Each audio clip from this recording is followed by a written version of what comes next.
기대하면서 사모하면서 여러분들이 예배에 임할 때 그 역사가 이 시간 반드시 나타나게 될 줄 믿습니다. 창세기 1장과 2장에 보면 하나님께서 우리를 창조하신 목적에 대해서 우리와 하나님과의 관계에 대해서 정확하게 말씀하고 있는데 창세기 1장 27절에 28절 말씀을 보면 하나님의 형상대로 사람을 창조하시되 남자와 여자로 창조하시고 그들에게 복을 주시며 이르시되 생육하여 번성하여 땅에 충만하라. 땅을 정복하라. 바다의 고기와 공중의 새와 땅에 움직이는 모든 생물들을 다스릴 수 있는 능력을 주셨다고 말씀하셨고 창세기 2장 7절 말씀에 보면 하나님이 흙으로 사람을 지으시고 그 코에 생기를 불어넣으시니 사람이 생명이 되었다고 말씀하고 있습니다. 이렇듯이 시편 기자는 창세기 1장과 2장 말씀을 인용하면서 우리와 하나님과의 정체성에 대해서 4번에 걸쳐서 정의를 내려주고 있는데 첫 번째 시편 2편 7절 말씀에 보면 내가 내 영을 보내노라. 너는 내 아들과 딸들이라. 오늘날 내가 너희를 낳았다고 표현하고 있고 두 번째 시편 82편 6절 말씀에 보면 너희는 다 신들이며 지존자의 아들과 딸들이라고 표현하고 있고 세 번째 시편 139편 13절 말씀에 보면 주께서 내 장부를 지으시며 내 모태에서 나를 조직하셨다고 말씀하셨고 마지막 네 번째 시편 139편 16절 말씀에 보면 나의 형질이 이루기 전에 주의 눈이 보셨으며 나의 정한 날이 되기 전에 주의 책에 다 기록이 되었다고 말씀하고 있어요. 우리 주님께서도 우리와 하나님과의 관계에 대해서 이렇게 결론과 정의를 내려주셨는데 요한복음 10장 34절에 35절 말씀을 보면 너희 율법에 기록한 바 내가 너를 신이라 하지 아니하였느냐. 성경은 폐하지 못하나니 하나님의 말씀을 받은 사람들을 신적인 존재, 영적인 존재라고 표현하고 있습니다. 이렇듯이 우리는 육신적인 존재, 정신적인 존재, 영적인 존재였는데 사람이 모든 죄를 범하였기 때문에 하나님의 영이 우리 육체 가운데 떠나갔다고 말씀하고 있습니다. 창세기 6장 3절 말씀에 보면 여호와께서 가라사대 나의 영이 영원히 사람과 함께하지 아니하리니 이는 그들이 육체가 됨이라. 그러나 그들의 날은 120년이 되리라. 왜 하나님이 영이 떠나갔냐면 창세기 6장 5절 말씀에 기록하고 있는데 사람이 제가 세상에 관영함과 그 모든 계획과 생각 항상 악한 것 뿐임을 아시고 하나님이 사람 지으셨음을 한탄하셨다고 말씀하고 있어요. 그래서 하나님의 영이 떠난 인간적인 육신적인 존재, 정신적인 존재만 남아가지고 하나님과의 소통이 깨어져가지고 하나님과 소통이 되어지 않고 불통이 되는 관계로 전락하게 남은 거예요. 그래서 인간들은 그때 이스라엘 왕이 없으므로 자기의 소견에 옳은 대로 행하였다고 사사기 21장 25절에 정확하게 기록되어 있고 내 생각은 너의 생각과 다르며 내 길은 너희 길과 달라서 하늘이 땅보다 높은 같이 내 생각은 너희 생각보다 높기 때문에 너희가 내 약속의 말씀에 믿음으로 순종하며 따르기 위해서 하나님께서 성령을 보내주시마 약속으로 하신 거예요. 그 대표적인 이사야 선지자 입술을 통해서 이사야 32장 15절 말씀을 통해서 마침내 성령을 너에게 부어주리니 광야가 아름다운 밭이 되고 아름다운 밭이 살림으로 변하게 될 것이다. 이런 예언의 말씀하셨고 여러분들이 잘 알고 있는 요엘 선지자를 통해서 성령이 우리 육체 가운데 부어주게 될 것이다. 예언의 말씀을 하시면 요엘서 2장 28절에 29절 말씀을 보면 마침내 성령을 너희 위에 부어주리니 너희 자녀들은 장래일을 말할 것이요 너희 젊은이들은 환상을 보고 너희 늙은이들은 꿈을 꾸게 될 것이다. 이런 예언의 말씀을 하셨고 우리 주님께서도 말씀이 육신돼 이 땅에 오셔서 성령에 대해서 처음 사역할 때는 많이 말씀을 하지 않으시고 이게 니고데모라는 유대인의 관원이 찾아왔을 때 그때 성령에 대해 잠시 언급했어요. 그 유대인의 관원이 오늘날 예수님께 찾아와서 어떻게 하면 구원을 받을 수 있습니까? 어떻게 하면 우리가 영원한 생명을 얻을 수 있습니까? 어떻게 하면 하나님 나라 관계를 맺을 수 있습니까? 이렇게 질문을 던졌을 때 우리 주님께서 내가 거듭나야 하느니라. 육으로 난 것은 육이요 성령으로 난 것은 영이니 물과 성령으로 거듭나지 아니하면 하나님 나라에 들어갈 수도 없고 영적인 세계와 관계를 맺을 수 없다고 말씀하시니까 그 당시 최고의 지식인이었던 니고데모는 아니 어른이 돼서 어떻게 어미의 뱃속에 들어가서 다시 태어날 수 있습니까? 말도 안 되는 질문을 할 때 우리 주님께서 니고데모를 책망하시면서 내가 땅의 일을 말하여도 믿지 아니하거든 하물며 하늘 일을 어떻게 믿겠느냐 책망하시면서 더 이상 말씀을 하지 아니하시고 바람이 임의로 볼 때 너희가 그 소리를 들어도 어디서 와서 어디로 가는지 알지 못하거늘 성령으로 난 자들이 다 이러하니라. 이렇게 마지막 말씀을 하시고 니고데모를 돌려보낸 다음에 공생의 마지막 부분에 가서 그 보혜사 진리의 성령에 대해서 4번에 걸쳐서 말씀하신 것. 여러분들도 다 전도사님, 강도사니까 보혜사가 파라클레토스, 옆에서 도와주는 변호사, 이로자, 곁에서 섬기는 자라고 표현할 수 있는데 그 예수님이 공생의 사역 마지막 부분에 가서 제자들을 앉혀놓고 4번에 걸쳐서 보혜사 진리의 성령에 대해서 가르치기 시작한 거예요.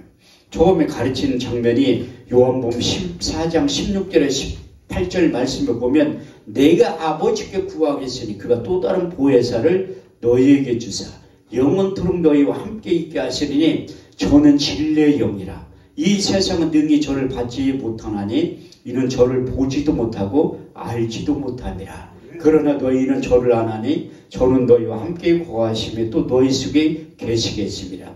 내가 너희를 고아와 같이 버려두지 아니하고 너희에게 다시 오실 것이라. 이 말씀을 아직 두 번째 요한복음 14장 26절 말씀을 통해서 보혜사 곧 아버지께로부터 너희에게 보내실 성령 그가 너희가 모든 것을 가르치시고 내가 말한 모든 것을 생각나게 하실 것이라. 그분이 오셔야지만 예수님께서 하신 말씀을 생각나게 하고 나에 대해서 정확하게 가르쳐 줄 것이다. 이렇게 말씀을 하시고 그래도 제자들이 깨닫지 못하는 게 세 번째 요한복음 15장 26절 말씀을 통해서 아버지께로부터 너에게 보낼 보혜사 곧 아버지께로부터 나오신 진리의 성령이 오실 때에 그가 나를 증거하실 것이요. 그분이 오셔야지만 예수님에 대해서 정확하게 증거하시고 가르쳐 준다는. 그래도 깨닫지 못하는 게 네 번째 말씀하신 거 요한복음 16장 7절에 9절 말씀을 통해서 내가 실상을 말하노니 내가 떠나가는 것이 너희에게 유익이라. 가면 내가 보혜사를 보내리니 그가 와서 죄에 대하여 의에 대하여 심판에 대하여 이 세상을 책망하시리라. 죄에 대하여 너희가 나를 믿지 아니하며 의에 대하여 내가 아버지께로 와서 너희가 나를 보지 못하며 심판에 대하여라면 이 세상 임금이 심판을 받았느니라. 이렇게 네 번에 걸쳐 얘기했는데도 모르니까 우리 주님은 너무나 자상하고 친절하셔서 결론을 내려주신 거예요. 요한복음 16장 13절 말씀을 통해서 그래야 하는 진리의 성령이 오시면 그가 너를 모든 진리 가운데로 인도하시리니 그가 스스로 말하지 않고 오직 듣는 것을 말하시며 장래일을 너희에게 가르쳐 주신다고 하시면서 생전에 이제 성령에 대해서 더 이상 언급을 안 하고 부활하셔서 이 땅에 40일 동안 계신 거예요. 부활하셔서 육신의 몸과 부활의 몸을 갖고 계시니까 근거가 어디에 있냐면 사도행전 1장 3절 말씀에 보면 해 받으신 후에 친히 40일 나타내서 40일 동안 저에게 보이시며 하나님 나라에 대해서 말씀을 하신 거예요. 그때 우리 주님께서 사도행전 1장 4절 말씀을 통해서 사도와 같이 보이사 저에게 분바에 가라사대 예루살렘을 떠나지 말고 너게 들은 바 아버지의 약속하신 것을 기다려라. 요한은 물로 세를 베풀었으나 너희는 몇 날이 못돼 성령을 받게 될 것이다. 이 예언의 말씀을 하시고 또 한 군데 요한복음 20장 21절에 22절 말씀을 보면 너에게 평강이 있을지어다. 아버지께서 나를 보내신 것 같이 나도 너희를 보내느라. 이 말씀을 하시며 숨을 내쉬며 가라사대 성령을 받으라. 나의 영을 받으라. 나의 숨을 받으라고 외치신 것. 그래서 하나님의 호흡한 장면이 성경에 딱 두 군데 기록되어 있는데 이 요한복음 20장 21절에 22절에 기록되어 있고 창세기 2장 7절 말씀에 하나님의 흙으로 사람을 지으시고 그 코에 생기를 불어넣으시니 사람이 생명이 되었다고 말씀하고 있습니다. 그래서 이 약속의 말씀을 받은 제자들이 120명의 사람들이 모여서 마음을 같이하여 전혀 기도에 힘썼을 때 약속하신 성령이 임하는 장면이 오늘 본문 말씀이에요. 오순절 날 이미 저희가 다 같이 한 곳에 모였더니 호련히 하늘로부터 급하고 강한 바람 같은 소리가 있어 저희 앉은 온 집에 가득하며 불의 같이 갈라지는 것이 저에게 보여 각 사람 위에 임하여 있더니 저희가 다 성령의 충만을 받고 성령이 말하게 하심을 따라 다른 언어로 말하기를 시작하니라. 그때 경건한 유대인들이 청을 갖고 와서 예루살렘에 우거하던 이 소리가 나며 큰 무리가 모여 소동하여 가로되 보라 이 말하는 사람들이 갈릴리 사람들이 아니냐. 우리의 각 사람의 난국 방언으로 듣게 되면 어찌 되면요. 우리는 다 바데인가 베데인가 엘렘인가 메소포타미아 본도와 아시아 부르길라 밤빌리아 애국과 및 구레네 가까운 리비아 여러 지방에 사는 사람들과 로마로부터 나거니 유대인과 유대교에 들어온 사람들과 그레데인과 아라비아인들이라 우리의 각 사람이 난곳 방언으로 하나님의 큰 일을 들었다 함을 듣고 또 어떤 애들 조롱하여 가로되 저희가 세술에 취하였다 하더라. 이 사도행전 2장 1절에서 13절 말씀이 지금도 하나님께서 똑같은 일들이 나타나게 만드신다고 말씀하고 있습니다. 제가 이 똑같은 경험을 한 적이 있는데 제가 그래도 교회를 개척하기 전에 내 나름대로 인물되지 실력되지 능력되지 하나님은 반드시 서울 한복판 압구정동이나 청담동에서 교회를 개척시켜줄 줄 알았는데 내 착각이 착각. 그래서 성남에서 가장 못 사는 동네에 하나님의 교회를 개척한 거예요. 그런데 개척을 했는데 너무나 힘든 거야. 너무 성도들하고 안 맞으니까. 내가 얼마나 찬양을 못 부르냐면 아니 성도들이 할머니 할아버지 몇 분밖에 없잖아요. 개척교회 뻔한 거지. 그래서 찬양을 부르는데 내가 찬양을 잘 못 부르는데 나는 못 부르면 우리 집사람이라도 잘 부르려는데 나보다 더 못 불러. 그래가지고 이 할머니들이 뭐 창하듯이 하면 나도 거기 끌려가는 거야. 그러니까 예배 주일날 예배 드릴 때 찬송가를 한 2곡밖에 안 불러요. 그거 가지고 계속 하는 거예요. 처음에 내 알았던 분들은 지금은 찬양 무지하게 잘 부른다고 하거든요. 내가 그 찬양에 나왔으니까 간증한 가지고 수동기도원에서 이제 집회를 하는데 찬양 인도자가 늦게 온 거야. 내가 진행인 전에 맨 먼저 가 있는데 차가 막혀 늦게 온다. 찬양 인도할 사람이 없는 거예요. 그래서 내가 찬양 인도를 30분 동안 했는데 수동기도 반주자가 키보드를 잘 치잖아요. 근데 배꼽을 잡고 웃는 거야. 음정박자 다 틀려. 그래도 30분 하고 끝나고 나서 통성기도 할 때 누가 눈을 딱 떠보는 콩금봉투를 여기다 갖다 놨어요. 거기다 써놨는데 찬양을 그렇게 못 부르는데 음정박자 다 틀려도 꿋꿋하게 30분 동안 인도하는 거에 대해서 은혜를 받았다고 하더라고요. 그럼 지금은 왜 잘하냐면 1만 시간의 법칙이라 계속 몇천 번씩 하는 거예요. 내가 이거 주님의 성령도 한 5천 번은 넘게 불렀어요. 우리 교회 반주자가 목사님은 왜 찬송가 10곡을 왜 다른 걸 안 부르니? 아니 모르니까 안 부르지. 잘하는 것만 하면 되지. 10곡이면 예배 드리는데 부흥회 가서도 충분히 한다니까. 내가 이번에 찬양 인도하면서 하는 건 한 7, 8년 만에 처음 하는 거예요. 개인집회 하는 것도. 이것도 하나님이 새롭게 첫사랑을 회복하고 초심을 잃지 말라고 이렇게 찬양 인도하면서 개인집회 하는 것도 하나님의 은혜라고 생각하는 거예요. 다 긍정적으로 받아들여야지. 왜 내가 개인 강사라고 왔는데 찬양 인도까지 시킬까 원장님. 그렇게 생각하는 분들도 있을지 몰라도 나는 그것도 다 순종이 제사보다 낫고 듣는 것이 수양의 기름보다 나은 거예요. 왜? 저는 다 할 줄 안다니까. 많은 분들이 제가 예수세대교 부흥협회 대표회장 15년 동안 하니까 어떤 분들은 반 공갈 협박이 자기들 없으면 내가 못할 줄 알고 나는 밑바닥부터 한 사람이라 다 할 줄 알아요. 찬양 인도부터 설교 다 할 줄 안다니까. 그래서 싫으면 나가라고 해요. 왜? 하나님의 이런 신본주의라 걸림돌 되는 사람들이 있으면 그 단체가 깨지는 거예요. 그래서 수시로 바뀌어. 다 수시로. 또 하나님이 나가면 또 일할 사람들을 또 보내줘요. 작년에 그렇게 절반이 나갔지만 또 하나님이 절반 이상을 또 보내주셔서 일을 하는 거라니까요. 하나님의 일을 할 땐 돈이 없어서 사람이 없어서 못하는 게 아니라 내 믿음이 없어서 못하는 거예요.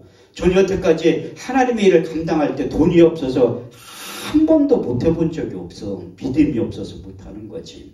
그래서 하나님 앞에 내가 기도 제목을 좀 바꾼 거예요. 아무리 기도해도 청담동이나 압구정동으로 이전시켜줄 가망상이 전혀 안 보이니까 하나님 나 청담동이나 압구정동 아니더라도 서울로만 보내주세요.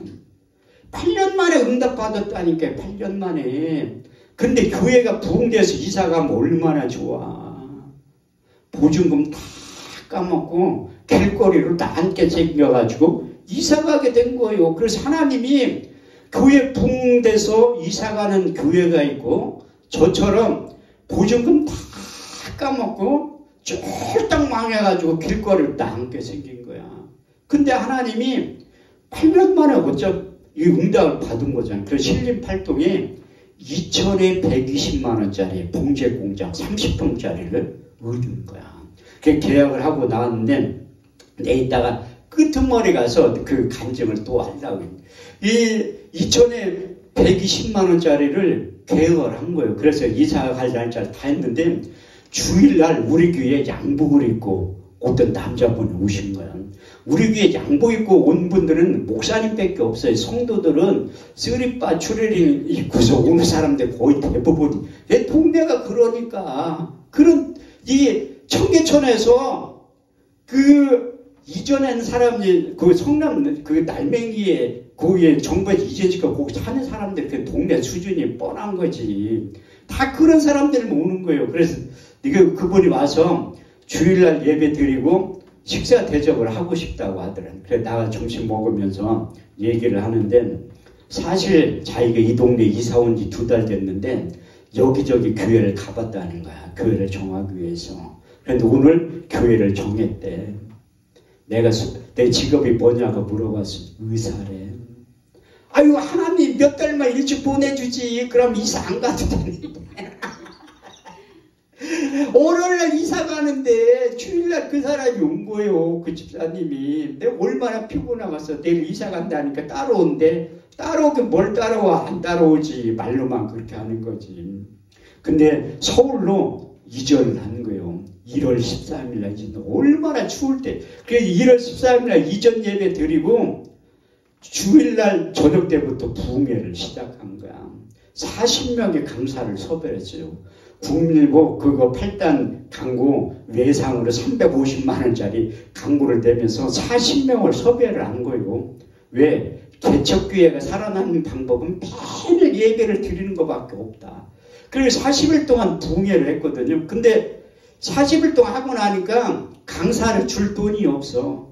그래 내가 우리나라 가장 설교 잘하고 능력 있는 부흥사를 섭외를 해야 되겠다. 그렇게 작정을 한 거예요. 그 강사가 누구냐면 한금천 목사야. 강사를 줬다니었으니까 내가 직접 한 거예요. 내가 직접 하는데 언제부터 했냐. 주일날 저녁 때부터 토요일날 저녁 때까지 하는 거야. 외부에 집에 안 나가면 매일 했다는 거예요. 매일. 아니 할 것도 없잖아. 친방을 가고 싶어도 갈 데가 없고. 그러니까 뭐 친방 받을 사람은 우리 집사람하고 딸밖에 없는데 교회 이전해가지고 사람이 누가 있겠어. 그래 매일 예배를 드리는 거야. 매일 예배 드리니까 사람들이 오더라고요. 한두 명씩. 참 신기해. 그러니까 오늘 들어오는 게 아니라 그 교회가 2층인데 3층 4층이 일반 사택이거든요. 술 취한 사람 올라가면 문을 확 열고 야! 욕을 무지하게 하고 가요. 내 성남에서 욕 먹는 데는 일가격이 낮거든요. 그게 다 훈련 과정이에요. 그 성남에서 술 먹고 뭐 행패 부르는 사람들 얼마나 많은데. 맨날 교회 와서 예배 드리는 거 아니에요. 이상하게 술 취한 사람들이 찬양만 시작하면 와서 욕해 뒤에서 시끄럽게 하지 말라고. 그래도 꿋꿋하게 예 알았어. 거기 이상한데도 내가 잘못 얻은 거야. 그 살림집이 있는데 매일 내가 뭐 개새끼 소새끼 욕 부자그 얻어먹었다니. 그래도 하는 거야. 예 주의하겠습니다 하면서 또 예. 그러면 그게 몇 달 되니까 그 사람들도 욕을 안 하더라고요. 그러니까 뭐라고 하든 말든 하는 거 한 귀로 듣고 한 귀로 들리고 하나님 알아서 처리하겠지 하면서 믿음으로 하는 거에 믿음으로 계속해서 그렇게 사람이 오잖아. 그때 어떤 여자분이 온 거예요. 여자분이 딱 교회 딱 들어오자마자 확 쓰러졌어. 이렇게 세우면 쓰러지고 자꾸 쓰러지고 집사람한테 자꾸 세워보려 하니까 자꾸 쓰러져. 내가 그런 사람 언제 봤냐면 교통사고 나가 차에 서가지고 확 날아갔을 때 이렇게 세우니까 늘어지잖아. 술 잔뜩 된 사람들이 늘어지듯이. 그래서 한편으로 큰일 났다 생각한 거야.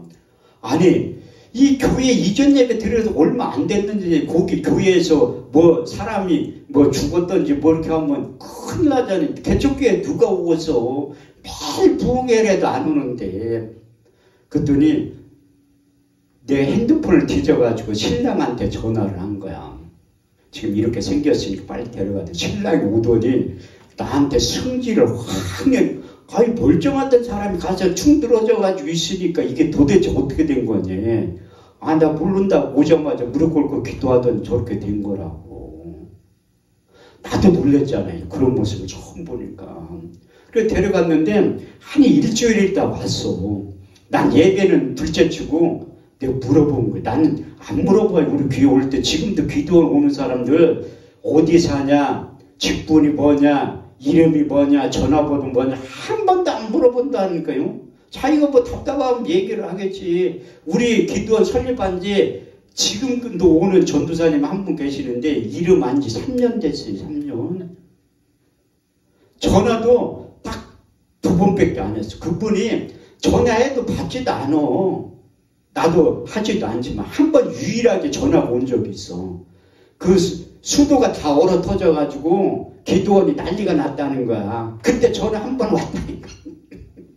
근데 내가 그분 오니까 내가 너무 궁금한 거야. 그때 내가 왜 쓰러졌냐고 물어봤어. 왜 쓰러졌냐고. 그러니까 십자가에서 토네이도 강풍이 나와가지고 쓰러졌대. 거짓말 하지 말라고. 아니 한겨울에 에어컨도 안 틀고 선풍기도 안 틀었는데 무슨 토네이도 강풍 나. 아 진짜 거기 나와가지고 일어나면 쓰러뜨리고 일어나면 이게 동일한 이게 바람 같은 소리가 성령이 임할 때 바람 같은 소리를 청각으로 들렸다고 여기 본문에 써있지만 눈으로 난 본 거예요. 그 사람 쓰러지는 거. 그런데 내가 의심이 너무나 많잖아. 성경에 없는 얘기는 안 믿거든요. 그래서 성경을 찾아봤어. 열왕기상 19장 11절 말씀에 보니까 엘리야가 하나님의 임재를 나타내 보여달라고 하니까 성경에 이렇게 써있다. 여호와께서 가라서 너는 나가서 여호와께서 산에서 서스를 하시는데 여호와께서 지나가시는 크고 강한 바람이 산을 가르고 바위를 부쉈다고 말씀하고 있습니다. 엘리야 시대 때 하나님이 역사할 때 바람으로 임재했던 것처럼 세 사람 승부원교회도 그분에게 바람으로 임재를 한 거예요. 그때 내가 처음 왔고 두 번째 불의 열같이 갈라지는 것이 보여 각 사람 위에 이마에 있더니 불을 하면 하나님의 임재를 뜻하는 거예요. 출애굽기 3장 2절 말씀을 보면 여호와의 사자가 떨기나무 불꽃 가운데서 나타나시니라. 떨기나무에 불이 붙었으나 그 불이 사라지지 아니었다고 말씀하고 있습니다. 출애굽기 19장 18절 말씀을 보면 시내산의 연기가 쭉 그 불 가운데서 여호와께서 강림하시니라. 저도 시내산에 가봤지만 완전히 호흡 볼 뻔해요. 거기에서 그 연기가 쭉 한 다음에 불이 임재했는데 거기에서 하나님께서 강림하셨다고 말씀하고 있습니다. 불하면 또 떠오르는 인물이 솔로몬이라니까요. 솔로몬 성전을 다 짓고 이스라엘 백성들하고 하나님 앞에 예배 드릴 때 불이 떨어졌다고 말씀하고 있습니다. 역대하 7장 1절에 3절 말씀을 보면 솔로몬이 기도를 마치며 불이 하늘에서부터 내려와서 그 번제물과 제물들을 사르고 여호와의 영광이 여호와의 전에 가득함으로 제사장이 능히 서서 섬기지 못하였나니 이는 이스라엘 자손이 여호와께서 불을 내리는 것과 여호와의 영광이 여호와의 전에 가득한 것을 보고 박석한 땅에 엎드려 여호와께 경배하여 이르기를 선하시도다. 그 자비하심이 영원하도다. 그래서 솔로몬이 기도할 때 불이 떨어졌다고 말씀하고 있습니다. 불하면 또 떠오르는 선지자가 있잖아요. 엘리야가 이방 선지자 그 능력대계를 펼칠 때 갈멜산에서 한번 상상을 해봐요. 이방 선지자 요즘 말로 말하면 무당들의 박수무당이 나도 갈멜산 가봤지만 850명이 모여있다고 한번 생각해봐. 거기에서 그 850명 이방 선지자를 있을 때 엘리야가 담대히 이렇게 선포를 한다니까. 열왕기상 18장 24절 말씀에 보면 너희는 너희 신의 이름을 부르라. 나는 여호와의 이름을 부르르니 이에 불로 응답하는 신 그가 참 하나님이라고 말씀하고 있습니다. 근데 이방 신들이 박수무당들이 아무리 기도를 해도 불이 안 떨어져. 가짜니까. 근데 엘리야 선지자가 단을 삼고 물을 들어붓고 딱 한마디 한 거예요. 응답하소서. 기도를 많이 할 때도 하나님 응답하지만 급하면 한마디에 또 응답하시는 거예요. 그때 열왕기상 18장 38절 말씀에 보니 응답하소서 여호와의 불이 하늘에서부터 내려 그 번제물과 나무와 흙과 돌을 데리고 도랑의 물을 핥았다고 말씀하고 있습니다. 제가 최근에 대전 아름다운 기도원에 가서 우리 단체에 가서 집회를 하고 왔습니다. 그 대전 아름다운 기도원이 동학사 들어가는 그 초입에 있거든요. 그 위에 가면 굿당이 있어요. 굿당. 전두환 시대 때 많이 없어졌는데 4개가 남아있어. 내가 대전 아름다운 기도원 집회하는 첫 번째 목적이 그 굿당을 없애려고 하는 거예요. 왜? 우리나라에서 유명한 무당 출신이 계룡산 아니면 태백산 출신이에요. 하나님이 나 새벽에 태백산 자연신방 가라고 해서 내 청량리에서 12시 차를 타고 태백역에 2시 40분에 내려가지고 태백산 입구가 택시를 타고 왔는데 어디 가냐고 택시 운전사가 물어보다 내가 태백산 올라간다니까 나한테 무당이네. 그 시간에 올라갈 사람 누가 있어. 등산객도 그 시간에 안 올라간대. 올라간 거요. 그 천재단이 있어. 옛날에 전국체전할 때 거기서 성화 불 댕겼던데 거기라니까요. 내가 딱 들어가니까 무당 2명이 기도하고 있더라. 무당들이 나보더니 깜짝 놀라는 거야. 어떻게 오셨니? 뭐 어떻게 왔냐? 그냥 왔지. 그 분들이 깜짝 놀란 다음에 내가 무당들에게 대해서 내 자존감이 있어요. 자존감이 뭐냐면 우리 고모가 아주 유명한 무당이었어요. 근데 우리 엄마가 죽기 일보 직전에 서울병원에 있다가 누나네 집 대전에 비례동에 모시고 간 거야. 근데 이 무당들은 돈 냄새를 기가 막히게 맡아요. 엄마한테 와서 분명히 구슬하자고 할 것 같아. 내가 누나한테 얘기를 했지. 이거 귀신 부르는 거는 무지하게 쉬워도 귀신 쫓아내는 건 엄청 힘들다고 내가 얘기를 하고. 실제 맞아요. 귀신 부르는 건 쉬워도 쫓아내는 거 힘들어요. 그러니까 누나가 그걸 기억 속에 남은 거야. 병원에서 못 고친다고 이제 누나네 집 모시고 갔는데 고모가 찾아와서 엄마한테 사탕 발린 얘기해가지고 구슬하기로 했대. 굿하는 날짜 잡았는데 누나한테 나한테 전화가 온 거야. 제가 그때 신학교 1학년 때 내가 판교에서 택시 타고 갔어요. 그때 돈 10만 원 주고. 절대로 드리지 말라고 내가 가기 전까지. 그래서 고모하고 박수무당 2명 3명이 굿할 거 그 앞에다 놨는데 나 가니까 다 도망갔어요. 신학교 1학년짜리가 뭐를 알아. 그런데도 그 유명한 박수무당 2명하고 고모가 도망갔다는 거예요. 그 굿할 거 놓고서. 근데 내가 그 귀신 쫓는 대해서 난 실전 경험이 한 번도 없잖아. 그때 말고 내가 인천에 가서 부흥회를 하는데 어떤 이쁘게 생긴 30대 초반의 집사님이 호텔에서 교회까지 날 픽업을 해준 분이 있습니다. 수요일날 저녁에 그 집회 끝나고 기도를 해두려고 하더라고. 그 수고했으니까 기도를 해주라고 하더니. 그런데 우리 집사는 뭐 인천에 그 좋은 호텔에서 한번 재워주고 싶어서 수요일날 예배 끝나면 오라고 한 거야. 내가 부른 뒤에 키 맡겨놓을 테니까.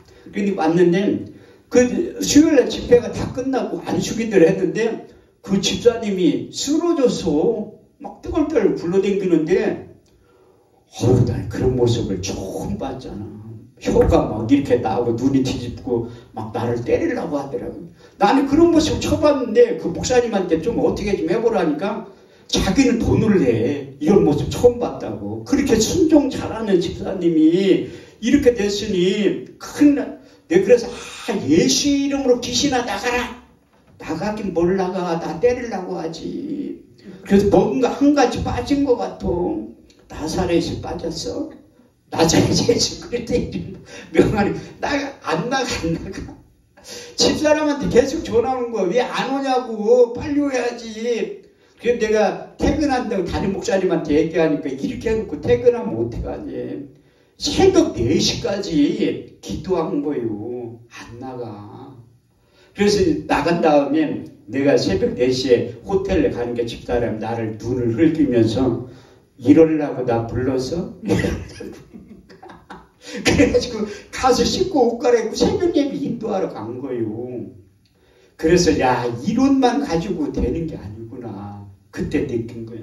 그래가지고 그 대전 아름다운 기도원 갔을 때 우리 단체에 기도 많이 하는 목사님들을 필두로 해가지고 다 간 거예요. 그리고 기도했는데 내가 이번에 또 내년에 집회 잡았거든. 7월 1일 날 주간에. 그때 가서 내가 한번 세려보려게 굿당 하나 없어졌나. 그 1년에 한 번씩 가서 굿당 하나씩 없애려고 한다니까요. 김대성 목사님 어떻게 생각할지는 몰라도 난 집회하는 목적이 뚜렷해요. 대전 아름다운 기도원에서요.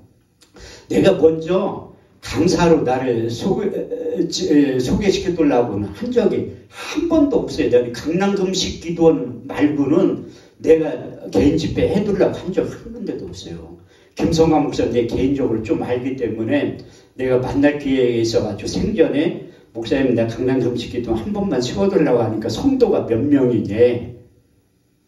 그래서 별로 안 된다고 하니까 여기는 1000명 돼야지 강사로 세울 수가 있다는 거야. 자꾸 물어보더라. 그래서 1000명 조금 안 된다니까 1000명 되면 오래. 1000명 되면 멀러가 갈 데 많은데 지금 가보고 싶은 거지. 그래 그분이 소천해서 내가